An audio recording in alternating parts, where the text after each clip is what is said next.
We let it ring. Chapter 5, Night Watch. We took shifts like soldiers. The soldiers never shot and never slept. Grant turned knobs and watched needles drift.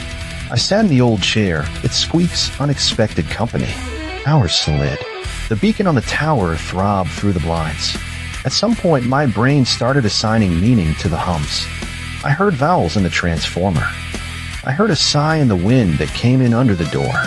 I don't know when Grant fell asleep, head tipped back against the cinderblock wall. His cigarette burned to a pitted ash and dropped, leaving a pinhole glow like a red eye in a dark face. I put it out under my boot. The phone obliged us with another ring. I didn't pick up. Behind the door, a sound new enough to slice me open. My own voice at 11, recorded on cheap tape, asking my father if the stations talk to each other when we sleep. He had laughed and told me the truth you tell children. Of course not, son. Machines not vina. Machines don't sleep, the voice behind the door said, and this time it didn't bother with my father. It was me from now speaking backwards into then. They wait.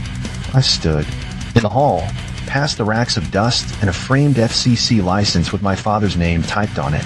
There was a metal cabinet of letters and locks. Some clean part of me wanted to put my hands in paper, something so analog it couldn't be haunted. I pulled a folder at random and found a sheet of notes my father had written to himself the year before he died. Beacon red, do not enter. Beacon steady, dead air reboot. Beacon flickers and whispers, pray. Close the door. Close the door. He wasn't a praying man. When I came back to the transmitter, the chain on the outer hook hung at an angle I didn't recognize. Grant was awake, watching me with eyes rubbed raw. Sometimes, he said hoarsely, it nudges things. Makes you think you did them. I wrote notes and read them back, and they had different words. Don't take your eyes off the chain even to blink. I put chalk marks where the links cross. It hates being measured. How long is this your life? I asked.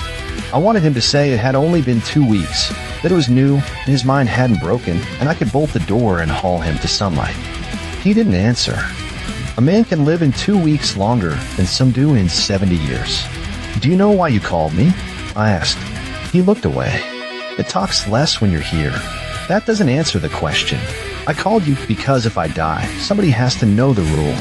And what's the rule? I said, though the paper in my pocket already had it. He looked at me like I was the only person in a very large, very empty room. Close the door.